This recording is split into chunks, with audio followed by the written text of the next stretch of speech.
Raisya, Hadir Pak. Anissa, Hadir. Farah. Hadir Pak. Hadir semua ya?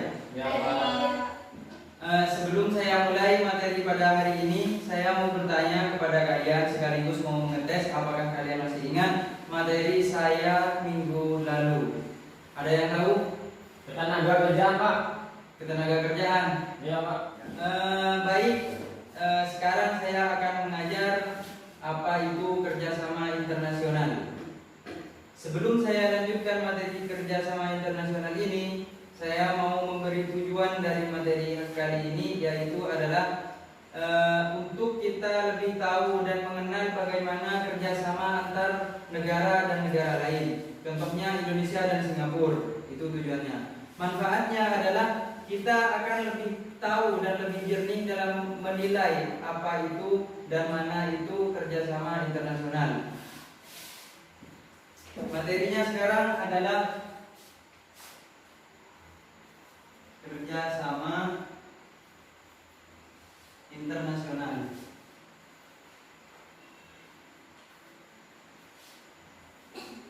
Ada yang sudah pernah tahu apa itu kerjasama internasional? Belum Pak. Kerjasama internasional yaitu adalah kerjasama yang dilakukan suatu negara dengan negara lain atau dengan beberapa negara lain sekaligus yang saling menguntungkan di dalam bidang ekonomi. Paham? Paham. Contohnya itu seperti negara kita, yaitu negara Indonesia tercinta ini dengan segala halnya. Dengan negara Singapura, Indonesia mengekspor sayur-sayuran dan buah-buahan ke Singapura. Paham? Paham. Selanjutnya, manfaat kerjasama internasional ini adalah menjadi pemicu kemajuan perekonomian. Yang pertama yaitu adalah memajukan perekonomian.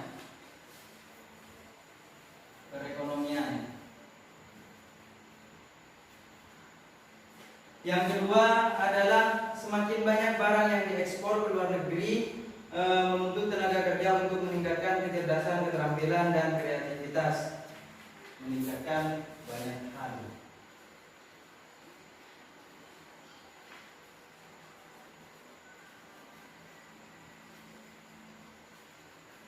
Dan yang ketiga yaitu adalah tingginya permintaan barang dan jasa. Semakin banyak kita mengekspor dan mengimpor, maka makin banyak permintaan dari negara lain.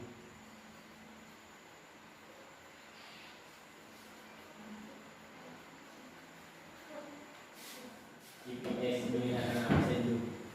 Baik.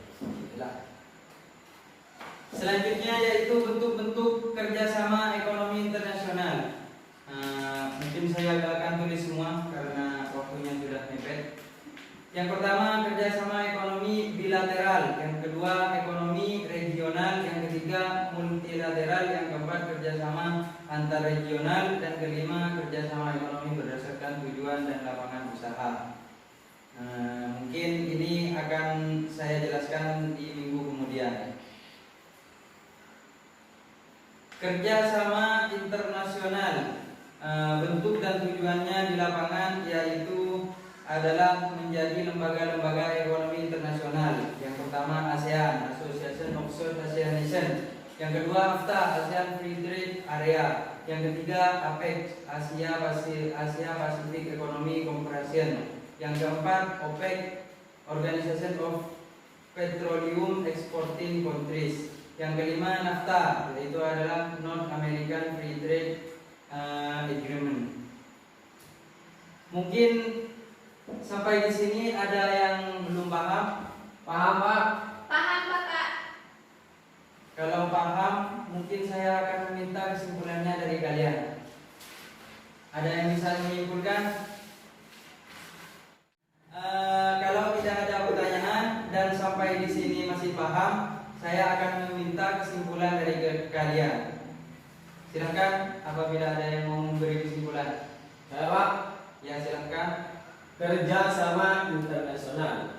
Kerjasama internasional itu adalah kerjasama antar negara seperti seperti Indonesia, Cina, Indonesia, Inggris, dan lain sebagainya. Itu kerjasama antar negara. Dan dampak positif antar kerjasama internasional tersebut bisa memberikan kebutuhan yang tidak yang tidak dimiliki oleh negara tersebut. Itu dampak positif dari kerjasama internasional. Terima kasih. Ya, terima kasih atas kesediaannya. Saya tambahkan kesimpulan dari materi ini, kerjasama internasional adalah setiap kerjasama antar negara yang meliputi ekonomi dan segala hal ini dapat dikategorikan sebagai kerjasama internasional antar negara. Untuk penutup, saya akan kasih tugas di halaman 65. Pak, bosan. Silakan buka. Dari kemarin tugas tulis Pak. Namanya juga ujian. Dikerjakan semua Pak. Ketemu? Semua Pak. Itu dikerjakan semua. Yang mana Pak? Kan namanya B ya Pak ya? Satu kok nama Pak? Kalau semua itu berarti seluruhnya. Dikumpulkan kapan Pak? Dikumpulkan minggu depan. Masih ada pertanyaan? Tidak. Ada tidak pengertian dari materi yang saya jelaskan? Paham. Apabila sudah, saya akhiri. Wassalamualaikum warahmatullahi wabarakatuh. Waalaikumsalam.